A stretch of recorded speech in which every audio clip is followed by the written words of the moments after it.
The title of this book is Anatomy of the Prosperity Gospel. It is written by our beloved brother Abiodun Jemile Hunt.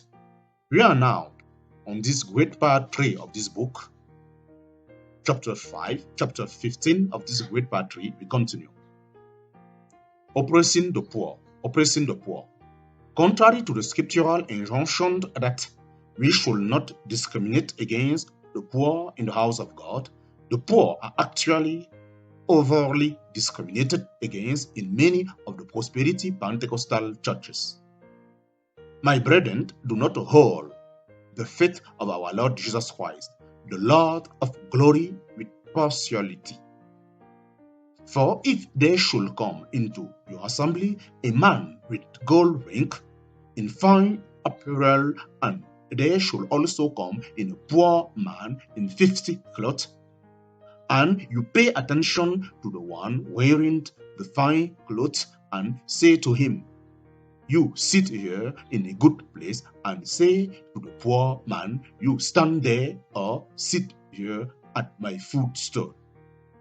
Have you not shown partiality amongst yourself and become judge with evil thought? In God, James chapter 2, verse 1 to 4.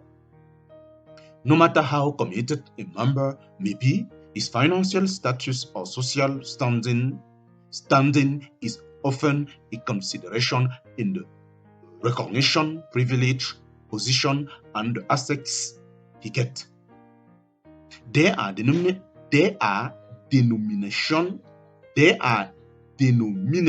in Nigeria that select their part-time pastor primarily because they are well-to-do financially, and not because they are spiritually mature and called to the office of the pastor. They do so as to make these individuals bear the financial burden of the nascent branches. The poor or the financially challenged are not wanted in the real sense of the word. Some even go as far as telling those needing financial assistance to go elsewhere because they claim the church is not charity. A story was told of one of the pastors of a popular Nigerian denomination who sold his house and gave the proceeds to the church because they were told to give sacrificially toward the project. At a late time, he had difficulty paying his house rent and went to the church for assistance, but to his chagrin was told that the church is not charity. Of late, in court, 2018, one of the sons of a popular prosperity Pentecostal denomination overseer in Nigeria posted a sarcastic video clips online where he mocked the poor and needy, told them to desist from asking for money from their church, and advised them to resort to trade by better if they do not have money. Isn't this incredible? The other way these prosperity denominations discriminate against the poor is the call for monetary donation, which they call sowing of seed. Many a time, they tell the prospective giver to sow a specific amount of money, which is often beyond the reach of the poor, in order to obtain financial promotion from God. Apart from the fact that this type of practice amounts to merchandising the grace of God, it is tantamount to discrimination against the poor, which the Bible forbids. Why is this so? This type of practice says indirectly that those who do not have money to pay but are interested in making financial progress are automatically cut off. Will God truly discriminate against the poor in the allocation of his blessing? We know he does not do so. For exaltation comes neither from the east, nor from the west, nor from the south, but God is the judge. He put down one and exalt another. We got Psalms chapter 75, verse 6 to 7. To underscore the compassion that Jesus has for the poor, he gave them from money freely given. To underscore the compassion that Jesus has for the poor, he gave them from money freely given to him, mostly by anonymous donor. Not for once did he request for monetary offering from the huge crowd, who were mostly poor, that followed him during his early ministry. Instead, he performed miracles on 2 occasions to feed them when they were hungry. The apostles of Christ also follow this example. They raised money for the poor and needy. They did not overburden them. Contrary to this example, the prosperity preacher insists that the poor must compulsorily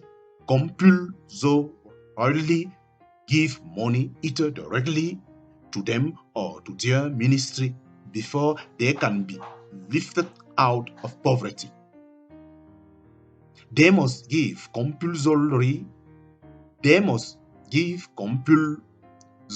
title, first fruit, special seed, dangerous seed, Shiloh offering, thanksgiving offering, etc., before God can prosper them.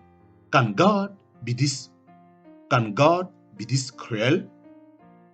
Certain questions readily come to mind in this regard. Why was Jesus' approach so different from the prosperity gospel prescription? If certain questions readily come to mind in this regard, why was Jesus' approach so different from the prosperity gospel prescription? If monetary donation by the poor to an anointed person or an anointed ministry is so important to get ahead in life, whose example are the modern day prosperity preacher following? We have no other way to describe this type of disposition to the poor than to say it is oppressive and exploitative. Financial opacity and scandal. Financial opacity and scandal. It is common knowledge that transparency in financial dealing is a major problem in the prosperity Pentecostal circle. Many a time, adherents are told to sow monetary seed without being told in clear terms what the money they are given will be used for. This invariably makes it difficult for anyone to demand for accountability. The U.S. Senate Committee on Finance investigates the ministry of 6 U.S. prosperity tele-evangelists for possible violation of tax-exempt status in 2007 because of complaints received from members of the public concerning their lavish lifestyle. At the conclusion of the investigation, 3 years after, it was reported that only 2 of the 6 preachers involved fully cooperate with the committee and implemented the recommended reform. The remaining 4 either did not respond or responded partially. Some of them even threatened lawsuit to deter the committee from looking into their book. Again, the South African government, through the Commission for the Promotion and Protection of Cultural, Religious and Linguistic Community, in 2015 investigated some churches for commercialization of religion and abuse of people's belief. The committee requested their ordination certificate, registration certificate, bank statement, and annual financial statement from 2012 until the time of the investigation. Surprisingly,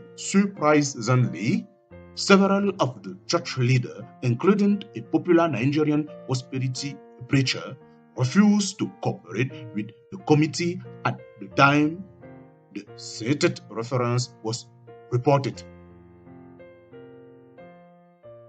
Some of them also threatened to sue the committee for daring to investigate them. The question that naturally comes to mind in this regard is, why would the church that is supposed to be a shining example of transparency to the society use legal technicality to hide a financial statement from the government if there were not financial infraction? These two examples give us insight into the level of financial opacity that is common practice amongst the prosperity Pentecostal churches, which ought not to be. A careful observer cannot but notice that since inception, the prosperity gospel government has been plagued by one scandal or the other, ranging from financial to sensual. I am of the opinion that the naturally unsustainable lavish lifestyle and the questionable fundraising tactic many of these preachers employ make them unnecessarily prone to scandal. We will not go into the detail of the various scandals since that is not the intent of this work.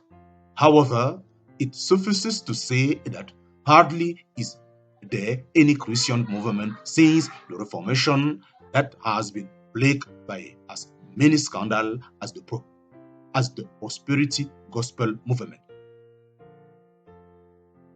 Authoritarianism